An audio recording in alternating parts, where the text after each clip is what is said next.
Hello, my name is Samuel Pinex and I'm an environment artist and level designer. What you're about to see is a level I designed for a 1-week art test. I was assigned a level design art test in which I had to implement specific criteria to manage player progression in a player versus player environment.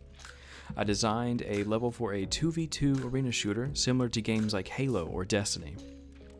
This level had to incorporate explicit, intrinsic, and emergent level design, foreshadowing, good use of shape language, the balance between positive and negative space, and pacing. The game mode is known as Control, and the objective is for each team to capture and defend specific zones to accumulate points until they reach the point maximum.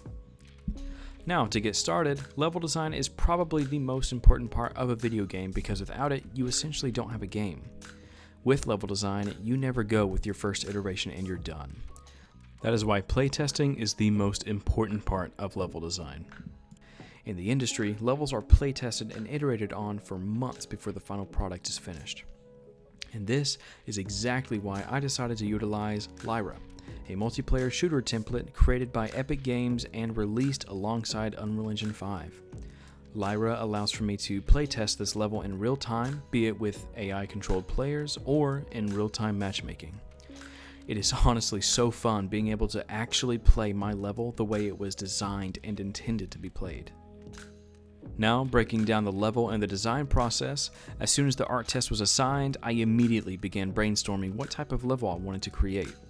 As a huge fan of Halo and Destiny and the way the levels in those games flow, I wanted to take this chance to create a level that would seamlessly fit into either of these games. For the concept of the level, I decided to go for a more tight urban street setting.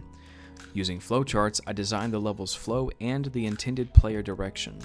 And using said flowcharts, the process of designing the 2D maps was made much easier. Now, breaking down the map that you can see here, you can see that there are 3 main paths that are the backbone of this level. And from those 3 main paths, there are multiple alternate strategic paths that the players can utilize. Now, starting with the top path offers an optional path that contains a powerful weapon pickup, in this case, the shotgun.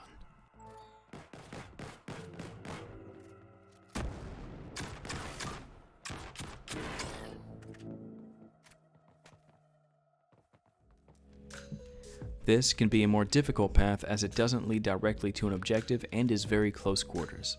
Using shape language, the area feels more claustrophobic than the others. This path is intended for more skilled players and was designed with intrinsic play in mind. There is a risk for taking this route, but the reward of a powerful shotgun is very beneficial.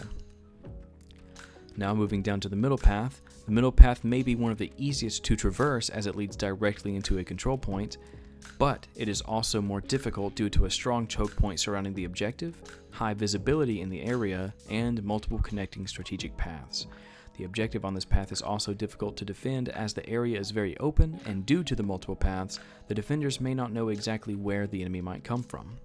This path was designed as a mix of explicit and emergent play, providing more negative space for both teams. Keeping foreshadowing in mind, both teams spawn in front of the middle path and can see which direction their opponent takes first. Think of this as the medium difficulty path. Now moving down to the bottom path. The bottom path is the easiest path for both teams as it leads directly into the nearest control point. There is very little chance that there will be immediate combat when they reach the objective. This was designed with explicit play and more positive space in mind. For balancing, both teams start the match with a guaranteed control point, which then triggers an infinite rotation between attacking and defending the objectives. This is a more roller coaster type of flow. There are also optional strategic ninja paths, as they call them, for rotation provided through this path as well. Think of this path as the easy difficulty path.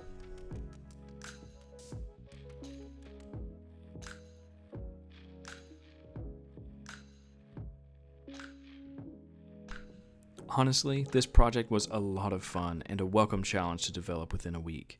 And thanks to Lyra, I can continue to playtest and iterate on this level to make it even more fun to play and more exciting visually. If you're interested in seeing live footage of the level in-game, I have 2 gameplay videos listed below. Thank you so much, and I hope you enjoyed.